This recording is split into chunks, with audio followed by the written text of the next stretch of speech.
You think about it, or I did at that time, well, everybody's got a birth certificate, everybody's got a driver's license or an ID, but not so. The need is just everywhere. People walk by them on the streets and don't even look.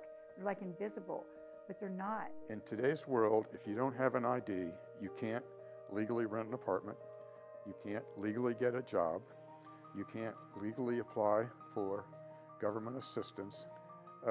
Quite frankly, you can't exist other than on the street. To have gainful employment, you have to have those documents. And to get those documents after you've been gone 20 years, 30 years, is a difficult task. And that's where Operation excelled and still does. In 2008, First Presbyterian Church had 3 ministries: Operation ID, Shepherd Center, and a ministry to formerly incarcerated people coming out of prison. It was a vision of a good friend of mine who's now in heaven, George Jordan, that those 3 be combined into one ministry. We're still the go-to place in Houston for people who have lost their IDs and don't know how to get them on their own.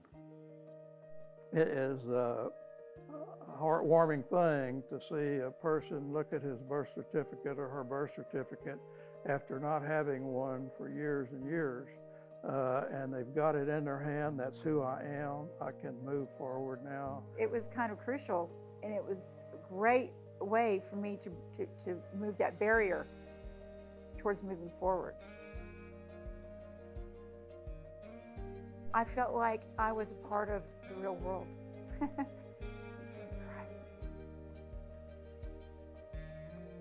That's a big deal.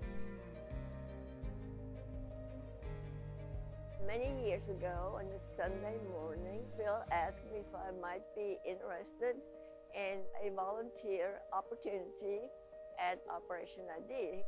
My parents had volunteered at Operation ID, and I decided to explore that as an opportunity. I was interested. Soon thereafter, I was at Operation ID every Tuesday and every Thursday. Those 2 days really became my favorite days.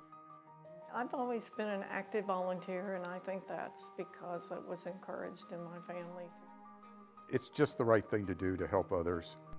I learned from George Jordan, volunteering in a ministry changes your life. It actually ministers to the person volunteering. We were changing the lives of our volunteers. You know, there's nothing that softens your heart more than helping somebody else.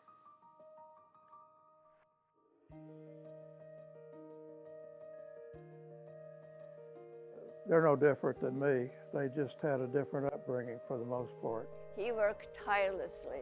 He would never give up on a client, even though it maybe seemed impossible. Because we wouldn't quit. I mean, hey, too hard. We can't do this one. That's not acceptable. We can get it done. Well, Phil took Operation ID from not particularly well-organized to a well-greased, well-oiled, organized group of people who could literally process hundreds of IDs applications in a day. I served 15 delightful years. That was one of the many blessings in my life.